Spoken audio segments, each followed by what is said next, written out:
animenya. Itu adalah kebudayaannya. Jadi saya pergi ke Jepang ini minat tentang budaya itu, pengen melihat langsung bagaimana budayanya itu langsung.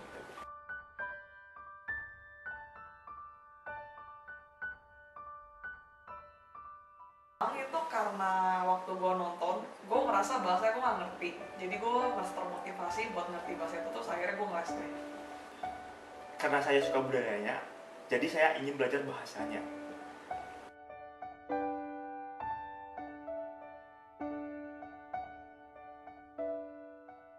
Pertama karena dikenalin sama guru les sendiri. Guru les gue ada kenalan guru di sini. Lalu pertama gue datang ke sini sebagai murid jangka pendek coba sebulan. Lalu setelah lulus kuliah gue datang sini buat belajar jangka panjang.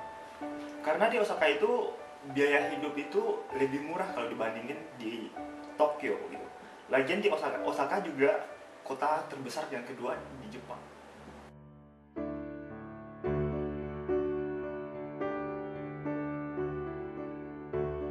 Jadi gue udah pegang N2 sebelum sampai sini, dan sekarang gue udah lulus N1. N5 gitu.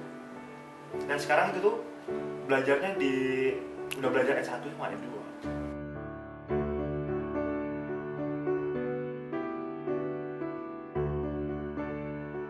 Sampai biasa itu untuk gue sendiri butuh waktu 2-3 minggu.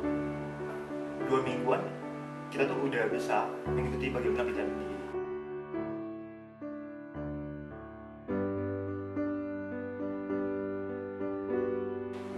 Di sini pernah kerja lomba itu di toko sushi itu sebagai sales, jadi kayak nawarin sushi, ngebujuk orang buat beli. Gajinya 900 yen per jam. Sekarang saya arbeito di Keisha. Di situ staff saya sebagai administrasi.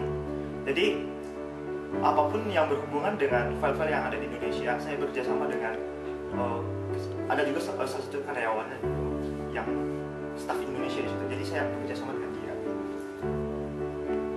Terus gajinya sekitar 900 yen.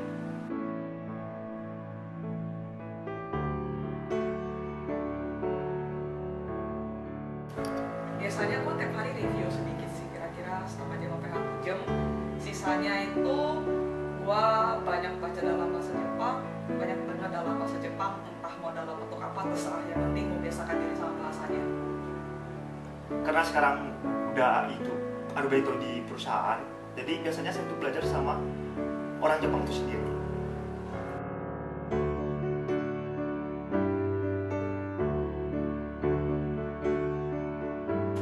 Setelah gue lulus pada bulan 4, gue bakal kerja di satu perusahaan namanya Hirosen Susho, dan perusahaan itu bergerak di bidang foreign exchange. Dan tugas gue di sana itu bakalan lebih banyak berkomunikasi sama customer-customer di Indonesia, sama sebagai translator juga. Mulai bulan 4 saya akan bekerja di perusahaan Koyo Moldo Kaisa. Di situ saya berperan sebagai translator.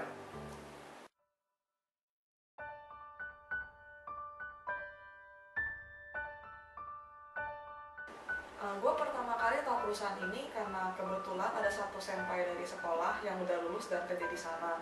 Dan kebetulan senpai itu lagi butuh satu orang Indo buat bantu pekerjaan dia. Dan orang perusahaan itu juga udah menghubungi sensei di sekolah kalau mereka juga butuh orang Indo. Lalu gue mendaftar, terus gue latihan mensetsu sama sensei, terus gue mensetsu di perusahaannya, udah dapat, dan sekarang lagi proses training selama 2 bulan. Setelah 2 bulan gue bakal jadi karyawan tetap di sana. Sebenarnya pertama niat datang sini tuh sebenarnya lanjutin S2. Tapi karena ada kesempatan untuk kerja di perusahaan, makanya saya coba untuk ngambil yang kerja di perusahaan. Waktu itu perusahaan menyokek ke sensei, jadi sensei juga menyokek pada saya. Sebelum ikut mensetsu, kita tuh akan dilatih oleh sensei bagaimana cara mensetsu di perusahaan Jepang. Habis mensetsu, alhamdulillah terima. Terus selama 3 bulan saya jadi Kenshu, dan akhirnya sesudah Sesugyo jadi Keisha karyawan.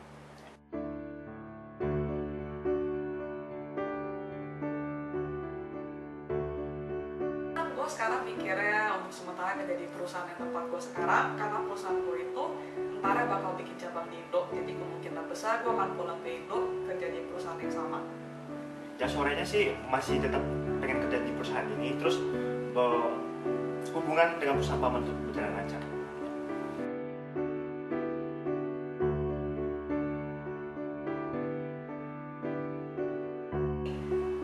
Kalau kalian udah datang sini, belajar yang bener ya, karena di sini tuh susah dan hidupnya mahal. Kalian boleh belajar, kalian boleh sambil kerja juga, tapi kalian gak boleh lupa kalau kalian itu datang sini buat belajar. Jangan sampai kerja kalian melebihi waktu belajar, sampai pelajaran kalian di sini terbengkalai. Oke? Kalau pengen belajar di Osaka, datang aja, jangan bingung. Di sini bakal banyak yang bantuin. Jangan takut ada nggak bisa ini, nggak bisa itu. Senpai sama sensei juga bakal bantuin. Dan tetap semangat, percaya diri.